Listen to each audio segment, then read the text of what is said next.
Welcome to the Clashing of Steel. And today I have a long list of commander changes. It's from update 3.1.11. It brings a lot of changes like the decreased pikeman turn speed, unit equipment changes, unit changes, terrain and consumable changes. There is a long list of them. But I'm mostly going to focus on the commanders. Most of the nerfs are for the commander's talent tree, so to say. Although there are a few that take effect in general as well. And starting with one of the nastiest dodges in the game, the Kinane. So there are two abilities that got nerfs. One is the Barrage and the other one is Rapid Advance. Barrage got, or actually gets, talents for increased missile weapon armor piercing damage. Because Barrage as vanilla or not upgraded actually has reduced missile weapon damage. Originally it was made so because Kinane's Barrage could be really brutal at low tiers. And as it turned out, it can be even brutal on high tiers, so the maximum amount of armor piercing damage you can have at your Barrage will be minus 20%. I think it will still be enough because Barrage is something that could melt away incredible amount of troops in a little period of time. And probably light units suffered most from this Barrage. Okay, so we also have the Rapid Advance.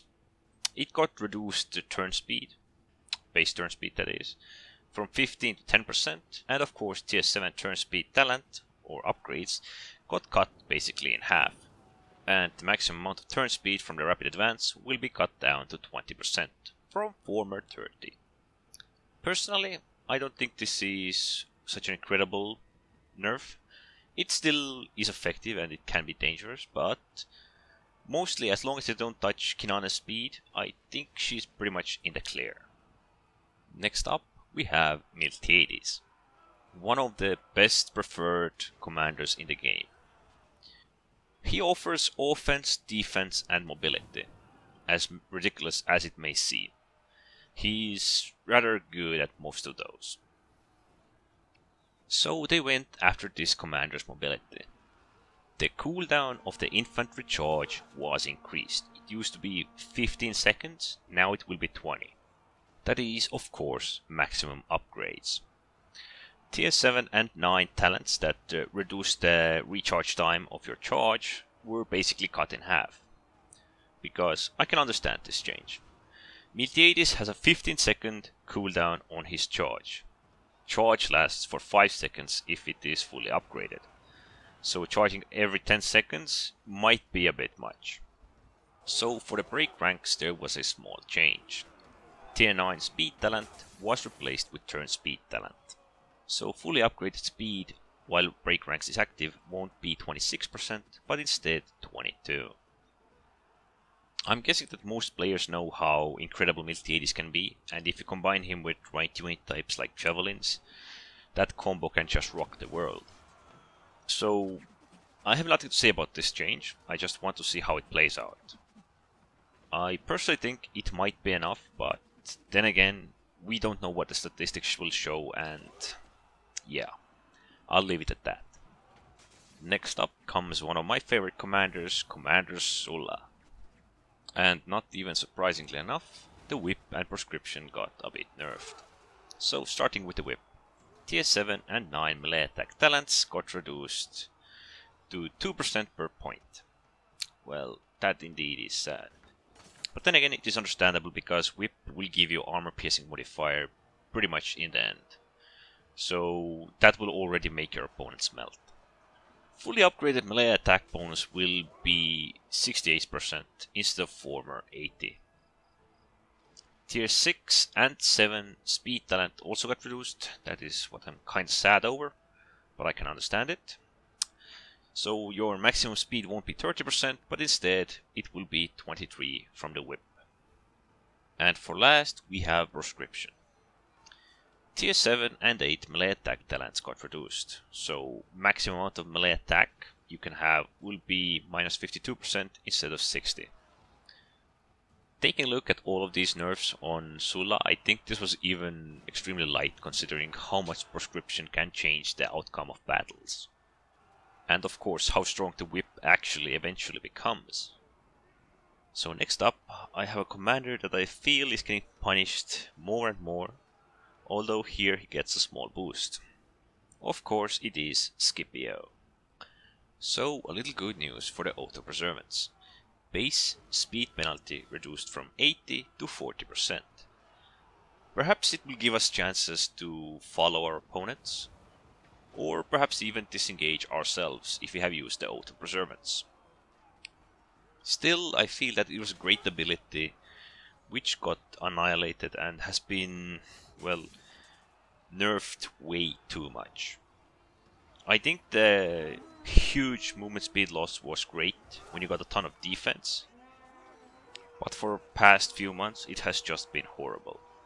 I mean, they even boosted its morale. It didn't have any moral problems with the oath. That was like one of the most ridiculous changes. But okay, also the Warcry gets a small change. The tier 10 charge deflect talent has been removed and replaced with minus 10% enemy movement speed. I'm not sure if these talents are equal. I'm honestly not sure, very unsure about this talent. But I'm not gonna make any assumptions. Let's just see how it plays out. I don't think they had anything else to change or nerf on Scipio, otherwise they would have just basically destroyed the commander. Well, next up, I also have a commander that probably didn't deserve some of the nerfs he got. Vercingetorix. Starting with Iron Discipline. The base ability got changed a bit, plus 15% melee defense and 10 missile block. Tier 9 talent got changed, melee attack talent plus 5% per point was increased to 10% per point, which is quite marvelous actually. They want to make him a bit more defensive and resilient, it seems. Also, Tier 9 charge bonus talent got replaced by charge deflect, and Tier 10 missile talent got replaced by missile block talent.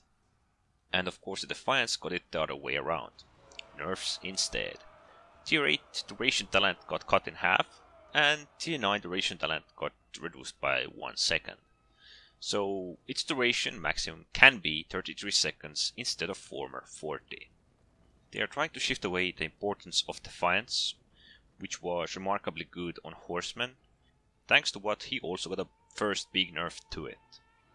And thanks to that, swordsmen have often been suffering with Vercingetorix. I actually kinda like how they're trying to shift the importance away from Defiance to Iron Discipline. But then again, I also hate how they first reduced Vercingetorix from this really viable, strong fighting sword unit actually, or horseman unit, to a shadowy remnants of what they used to be. Personally, I think some of these abilities, like Defiance, which is a great example, should be different for the horseman and to the swordsman, because they help horsemen overperform in even the most ridiculous situations.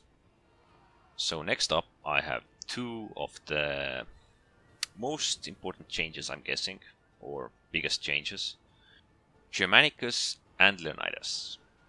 Starting with Germanicus. Heavy Infantry Charge.